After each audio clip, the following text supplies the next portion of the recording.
डरने के लिए तैयार हो। लेकिन पहले एक झटके वाली खबर सुन लो। क्या तुम्हें पता है कि 80% लोग हमारी कहानियां तो बहुत पसंद करते हैं, लेकिन अभी तक सब्सक्राइब नहीं किए हैं?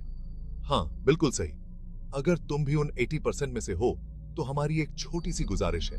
बस नीचे स्क्रॉल करो और सब्सक्राइब बटन दबा दो, और साथ ही बेल आइकॉन भी दबा दो, ताकि हमारे नए डरावने अपलोड्स कभी मिस ना हो। ये छोटा सा काम है, लेकिन हमारे लिए बहुत मायने रखता है। चलो, हमारे खौफनाक कम्युनिटी में शामिल हो जाओ और डरने के लिए तैयार हो जाओ। रुको, क्योंकि आज की डरावनी कहानी बस शुरू होने वाली है। मजा मत छोड़ो। गांव सिकुड़ा हुआ था, अपनी बस्ती के किनारे पर मंडराते अंधेरे से डरकर। जंगल पुराना, विशाल और बेहद डरावना। जब भी उसका नाम लिया जाता, किसी के होठों पर हंसी नहीं आती, बस जल्दी जल्दी फुसफुसाहट और घबराहट भरी निगाहें इधर उधर भागती। पीढ़ियों से किसी ने भी अंदर जाने की हिम्मत नहीं की थी। जंगल ने अपने राज छुपाकर रखे थे, एक भयानक सन्नाटे में लिपटे हुए, जो भूली हुई चीजों की याद दिलाते थे, जिन्हें अछूता ही रहने देना बेहतर था। सूरज की रोशनी भी घने पेड़ों से होकर गुजरने से हिचकिचाती थी, जिससे जंगल का फर्श हमेशा के लिए धुंधलके में डूबा रहता था। टेढ़ी मेढ़ी शाखाएं आसमान की तरफ पंजों की तरह जाती थीं।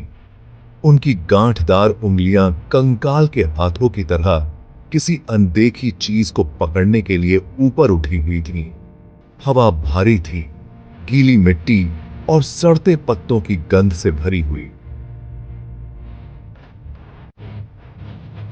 परछाइयों की जगह थी, जहां कल्पनाएं बेकाबू हो जाती थीं और पत्तों की हर सरसराहट से बहादुर की रीढ़ की हड्डी भी कांप जाती थी। गांव के बुजुर्ग एक प्राचीन श्राप के बारे में बताया करते थे, एक कहानी जो पीढ़ी दर पीढ़ी माता पिता अपने बच्चों को सुनाते आ रहे थे। वे एक शक्तिशाली तांत्रिक के बारे में बताया करते थे, जो निषिद्ध ज्ञान की अपनी लालसा के कारण पागल हो गया था। उसने जंगल के अंदर एक मंदिर बनाया था, जो काले जादू और अपवित्र समझौतों की जगह थी। लेकिन लोग कहते हैं कि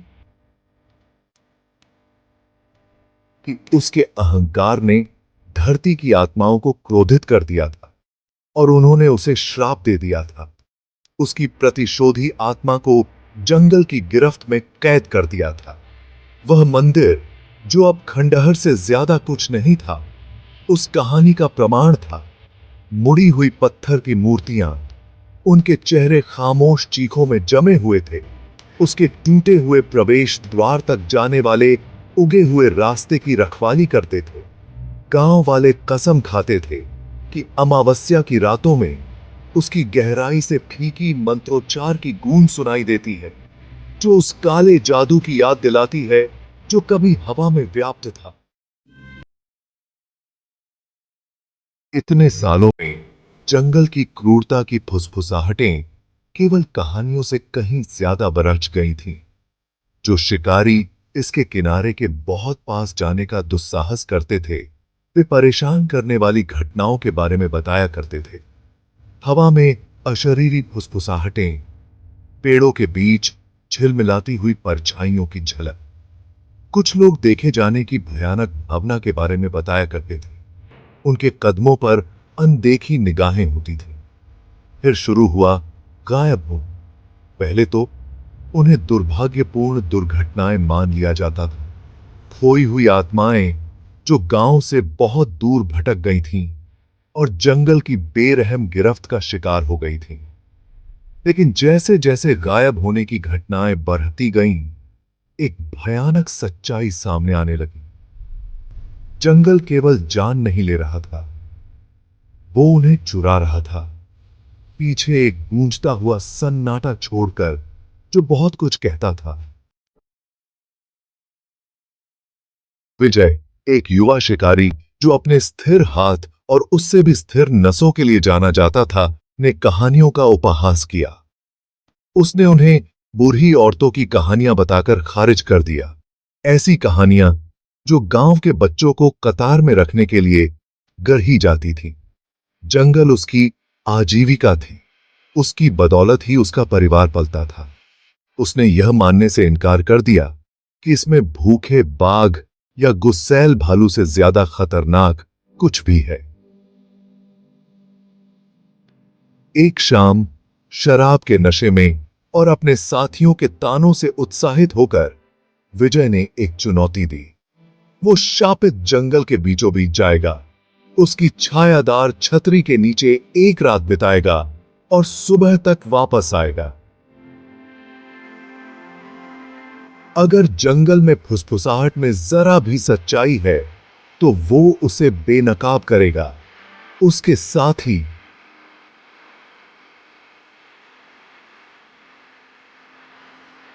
उनकी आंखों में प्रशंसा और आशंका के मिश्रण के साथ केवल यह देख सकते थे कि वो आत्मविश्वास से घने पेड़ों की कतार की ओर बढ़त की थी।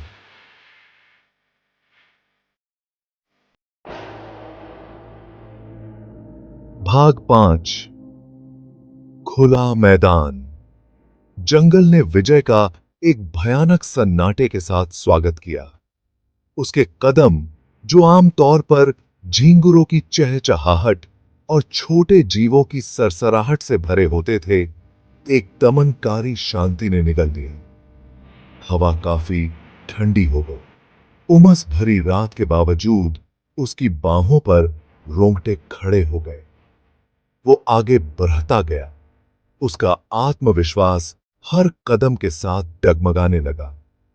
जैसे ही शाम ने रात को रास्ता दिया, विजय एक खुले मैदान में ठोकर मार गया। चांदनी छतरी में एक जगह से होकर प्राचीन काई से ढके पत्थरों के एक घेरे को रोशन कर रही थी। खुले मैदान से एक अजीब सी ऊर्जा निकल रही थी, जिससे विजय की रीरज की हड्डी में सिहरन दौड़ गई। वो सहज रूप से जान गया था कि वो किसी महत्वपूर्ण चीज से टकरा गया, ऐसी चीज जिसे अछूता ही रहने देना बेहतर था। भाग 6।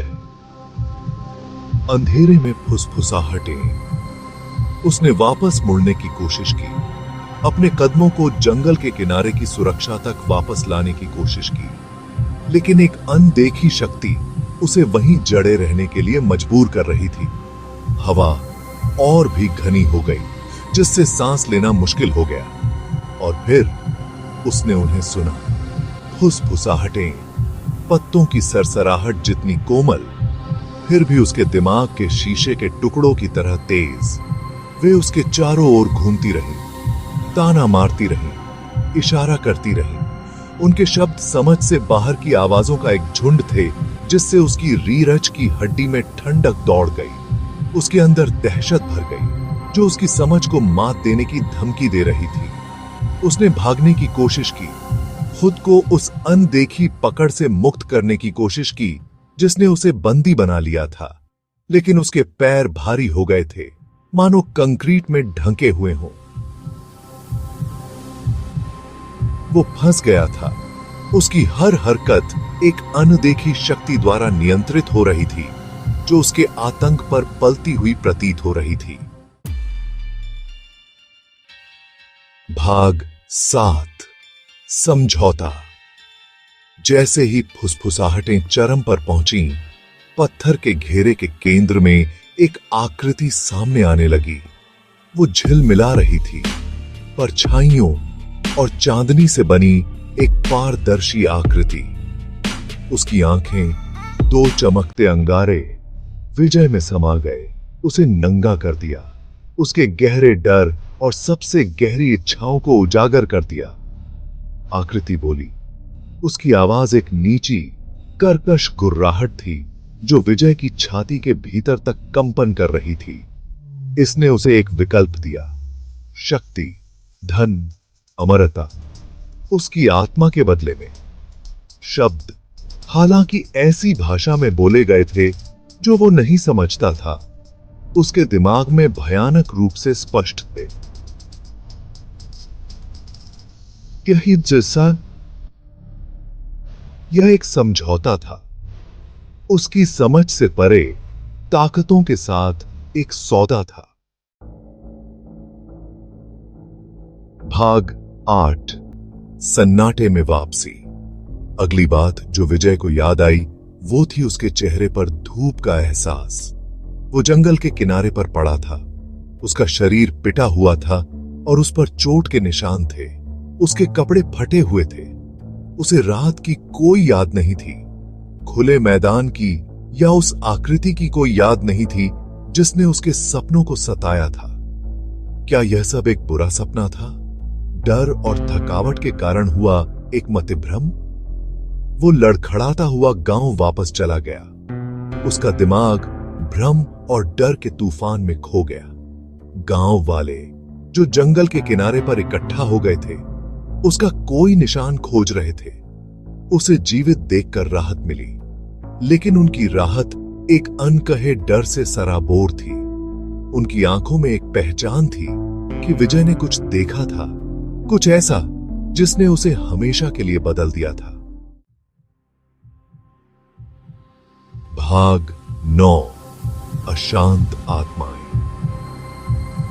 विजय ने कभी इस बारे में बात नहीं की कि उसने उस रात क्या देखा था। वो एक बदले हुए आदमी के रूप में गांव लौट आया।